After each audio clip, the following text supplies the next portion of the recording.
우리 함께 나눌 하나님의 말씀은 디모데전서 3장 1절 말씀입니다. 3장 1절 말씀 우리 함께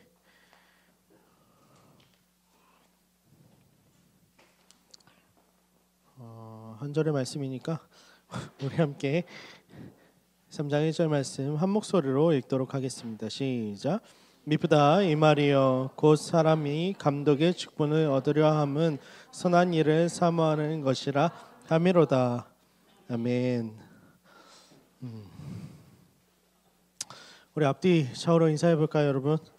올해도 고생 많았어 라고 합시다. 어제인가 인스타그램에서 봤던 것 같아요. 2024년의 토요일이 이제 5번 남았어요 라는 그 문구를 봤던 것 같은데 우리는 그리스도인이니까 여러분 우리의 주일은 5번 남았습니다. 잘 달려온 한 해의 삶을 좀 잘 마무리하고 새로운 해를 맞이하는 우리가 되길 원합니다. 여러분 올해 얼마나 성장하셨는지 모르겠어요. 얼마나 성숙해지셨는지 모르겠습니다. 바라건대 여러분의 시간이 지나면 지날수록 그냥 그저 그런 상태에만 머물러 있는 게 아니라 계속해서 성장하고 더욱더 깊어지는 여러분이 되길 간절히 원합니다. 원래는 여러분과 호세아서의 말씀을 좀 나눠야 하는데요.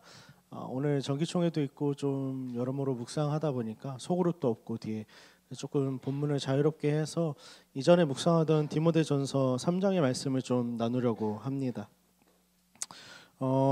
여러분 얼마 전에 정말 얼마 전에 나눴었던 말씀이죠. 한 2주 전?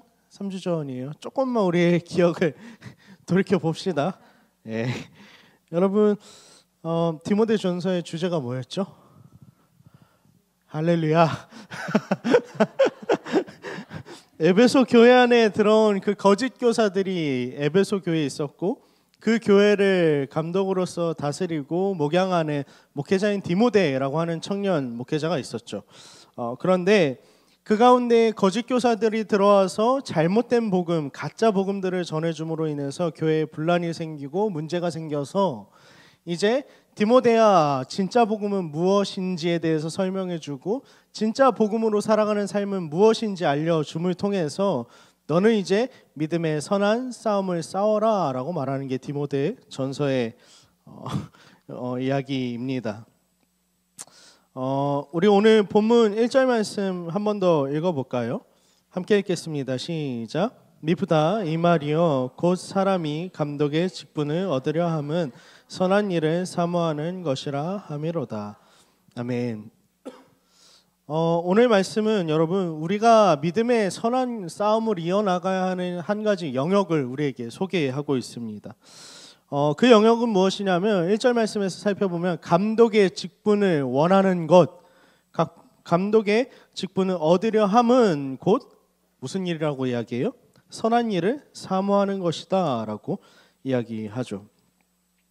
우리는 우리의 믿음의 싸움이 세상 가운데에서만 이루어진다라고 생각하며 살아가기도 하는데 여러분 우리의 믿음의 선한 싸움은요 이 교회 안에서도 이루어진다라는 걸 우리는 기억할 필요가 있어요. 그리고 그중 하나가 무엇이냐?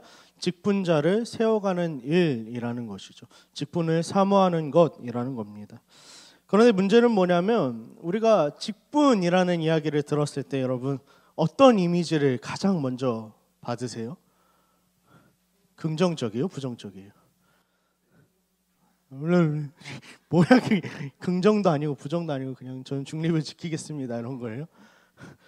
보통은요 여러분 직분자를 세우는 이야기 속에서 우리는 원래 같았으면 도전을 받아야 되고 우리 마음 가운데 평안도 있고 기쁨도 있고 좋아야 하는데 실은 직분자를 세워야 돼요 라는 이야기를 들으면 우리 마음 가운데 가장 먼저 찾아오는 감정은 불편함이에요.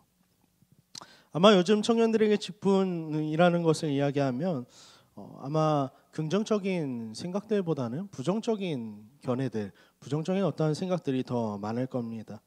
여러 가지 이유가 있겠지만 여러분에게 이 직분이라는 단어가 긍정적으로 다가가지 않고 좀 부정적인 뉘앙스로 풍겨지는 이유, 다가가는 이유는 직분에 대한 여러분의 선 이해나 어떠한 선 경험 때문에 그것으로서 직분을 해석해내기 때문일 겁니다. 그러나 오늘 우리가 직분을 이해함에 있어서 우리는 다시금 그리스도인이기 때문에 어디로 되돌아가야 하느냐? 말씀으로 되돌아가야 해요.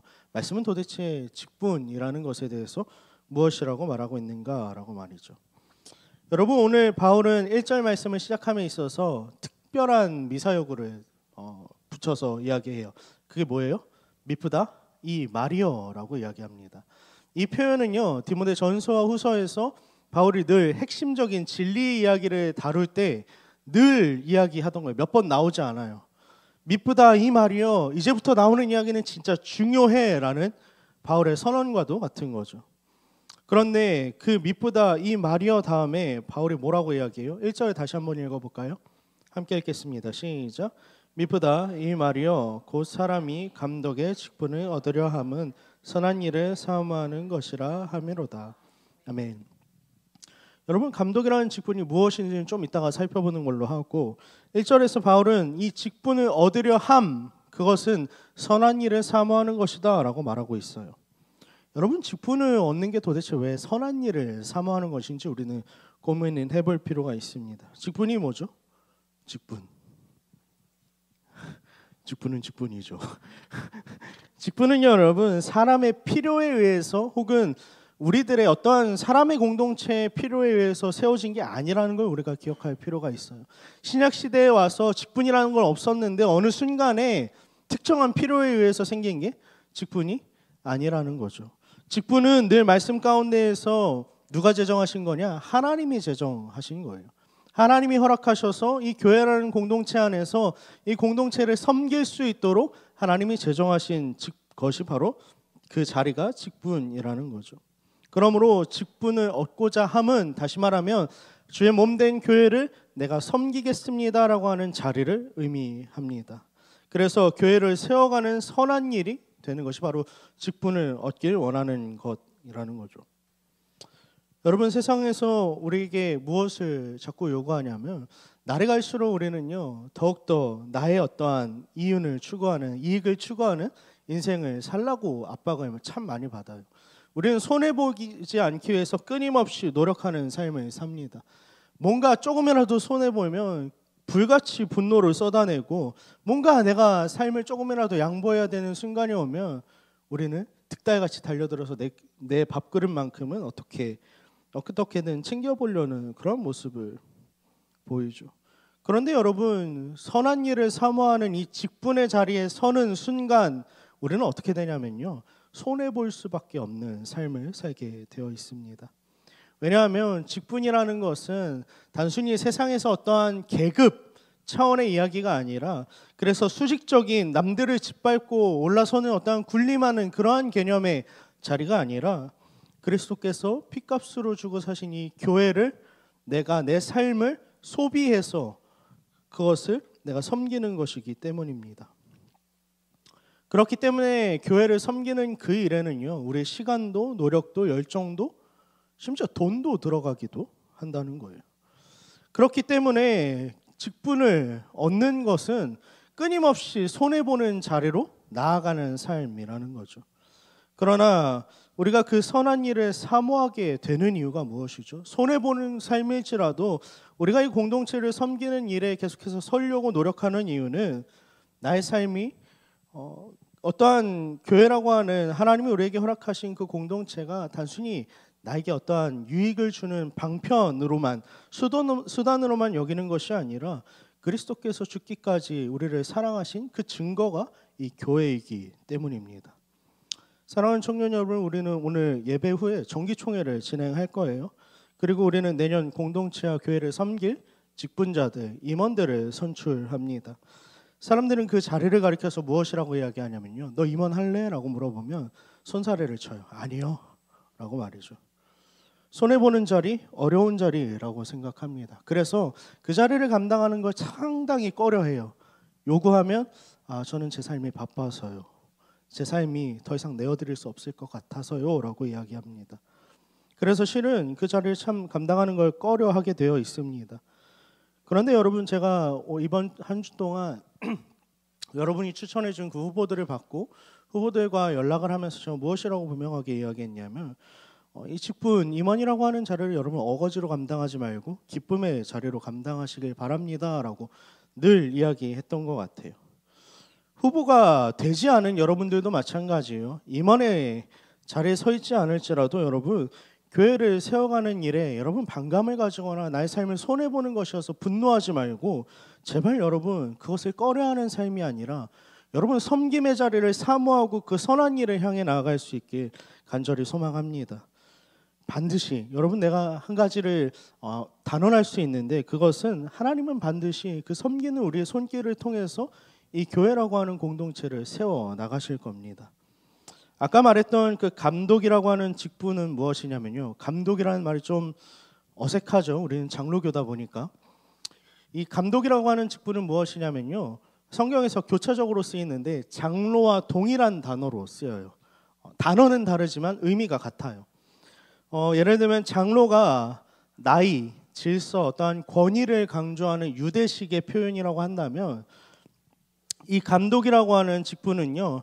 그 장로가 맡아야 하는 어떠한 책무, 일들을 표현해주는 헬라적 표현입니다. 오늘날로 따지자면 감독은 뭐냐면요. 목회자라고 생각하시면 될 것 같아요. 목사 정도로 생각하면 편할 것 같습니다. 실제로 여러분 오늘날에도 장로랑 목사는 차이가 없어요. 알겠죠? 그거 알고 계셔야 합니다. 장로는 치리하는 사람들, 교회 행정적인 부분들이나 여러 가지 면들에 있어서 신방하고 치리하는 사람들을 장로라고 이야기하고 목사는 말씀을 가르치는 사람들, 말씀을 가르치는 장로를 가리켜서 목사라고 이야기합니다. 그리고 나서 여러분 오늘 바울은 1절 뒤에 나오는 우리가 읽지는 않았지만 제가 이제 봤는데 본문을 1절만 드렸더라고요. 원래 2절부터 7절까지인데 1절부터 7절까지인데 2절부터 7절까지 그 뒤에 나오는 내용을 조금 살펴보면요. 그 감독의 자리에 누구를 세울 것인지 바울이 열거를 해요. 총 몇 가지의 조건이 나오냐면 이건 몰라도 돼요. 그냥 흘려만 들으세요. 14가지의 조건이 나옵니다. 총 14가지의 조건에 부합한 사람을 감독으로 세워야 해라고 바울은 권면해요. 시간 관계상 그걸 다 살펴볼 수는 없고 우리가 읽지도 않았기 때문에 오늘은 이걸 좀 간단하게 3가지 영역으로 압축을 해보고자 합니다. 우리 오늘 2절 말씀을 한번 읽어볼까요? 3장 2절입니다. 함께 읽겠습니다. 시작. 그러므로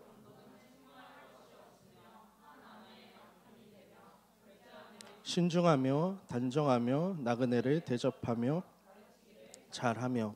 아멘. 여러분 직분자의 첫 번째 조건은 무엇이냐면요. 자기를 잘 다스릴 줄 아는 사람입니다. 책망할 것이 없다라고 하는 이 2절에 등장하는 표현은 누가 봐도 객관적으로 괜찮은 사람이어야 한다라는 거예요. 그런데 바울이 특별히 2절에서 제시하고 있는 몇 가지 조건이 있는데 첫째로 등장하는 조건이 남편은 건너뛰고요. 절제하며 신중하며 단정하며 라고 표현해요. 절제는 어떠한 것이죠, 여러분? 절제. 그렇죠. 내가 하고 싶은 걸 멈출 줄 아는 게 절제예요. 때로는 안 하고 싶어도 해야 되는 걸 할 줄 아는 게 절제라는 감정입니다. 그래서 내가 움직이고 멈춰서야 할 때를 분별할 줄 아는 사람이어야 한다는 거죠. 신중은 무엇이죠, 여러분? 무언가를 판단함에 있어서 급하게 그냥 나에게 보이는 것들로 판단하고 그냥 끝내버리는 것이 아니라 결론을 내는 것이 아니라 조급하게 결론에 이르지 않고 끊임없이 하나님 앞에 기도로 묻고 나아가는 행위가 신중함입니다. 단정함은 디모데전서에서 어떻게 나타나느냐? 자기가 갖고 있는 그 소유를 스스로에게만 집중하여서 스스로를 치장하고 드러내는 데 쓰지 않고 하나님의 영광을 위해서 쓰는 행위를 가리킵니다.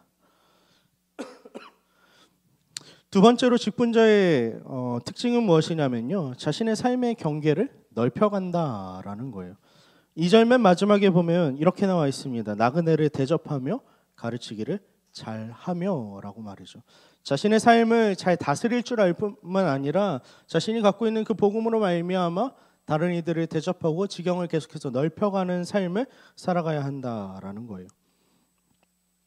그 정도가 어느 정도냐면요. 오늘 7절 말씀에 그 정도가 나오는데 제가 7절 말씀을 여러분 읽어줄게요. 들어보세요. 또한 외인에게서도 선한 증거를 얻은 자라야 할지니 비방과 마귀의 올무에 빠질까 염려하라. 아멘. 이 남들을 대접하고 우리의 지경이 어디까지 넓어져야 하냐면 교회 밖에 있는 사람들, 믿지 않는 믿음의 외인된 사람들에게조차 인정을 받을 만큼으로 사람들을 섬길 수 있는 사람이어야 한다라는 거죠. 선한 증거를 얻어야 한다라는 겁니다. 그리고 마지막으로 세 번째 조건은 무엇이냐면 그 삶이 하나님의 말씀 위에 서 있는 삶이죠. 자신을 돌보고 가정을 돌보고 또 이웃에게 대접하는 삶, 지경을 그 넓혀가는 삶은요, 하나님의 말씀이 가진 그 무게를 스스로 깨닫고 그 무게를 짊어져 나가는 삶을 의미합니다. 그런데 여러분, 묵상을 하다가 이런 마음을 좀 갖게 됐어요. 도대체 왜 14가지나 되는 조건을 이렇게 까다롭게 이들은 세웠는가라고 말이죠. 이 14가지 조건을 묵상하다 한 가지 알게 된 건 무엇이냐면요, 여러분, 이 14가지의 조건에 다 충족하기 때문에 사람이 대단해서 그 사람에게 무게를 짊어지게 해서 세우려는 것이 아니라, 여러분, 그들을 세우는 온 교회가, 공동체가 함께 이 직분자를 세워나가는 과정 가운데 있어야 한다라는 거예요. 단순히 그 사람이 된 사람이기 때문에 세워주는 것이 아니라 그 한 사람이 하나님 앞에서 직분자로 설 수 있도록 온 교회가, 온 성도들이 함께 합심하여 그를 도울 수 있어야 한다라는 거죠. 그들을 향해서 관심을 갖고 그들을 위해 기도할 수 있어야 된다라는 겁니다. 여러분, 묻고 싶어요. 여러분, 올 한 해 동안 공동체와 공동체를 섬기는 이들을 위해서 얼마나 기도하고 그들에게 관심을 가지셨습니까? 오늘 말씀은 우리에게 말하고 있는 거죠. 교회에 세워진 몇몇에 의해서만 교회가 운영되고 교회가 세워져 나가는 것이 아니라 하나님은 우리 모두에 의해서 교회를 세워가시는 분이라고 말하고 있는 겁니다. 말씀을 좀 마무리할게요. 사랑하는 청년 여러분, 이제 2024년이 얼마 남지 않았습니다. 바라건대 2025년 가운데에서 우리는 하나님이 우리에게 허락하신 이 대흥교회 청년부라고 하는 공동체를 더 사랑할 수 있었으면 좋겠어요. 그저 그렇게 그냥 예배의 방관자로서, 방청객으로서 왔다가 돌아가는 것이 아니라 주께서 우리에게 허락하신 이 공동체를 더 사랑하고 섬겨야 합니다. 여러분, 한 사람 한 사람이 그리스도의 장성한 분량까지 이르러서 이 주의 몸된 교회를 날마다 더욱더 건강하게 잘 세워나가기를 주님의 이름으로 간절히 소망하고 축복합니다.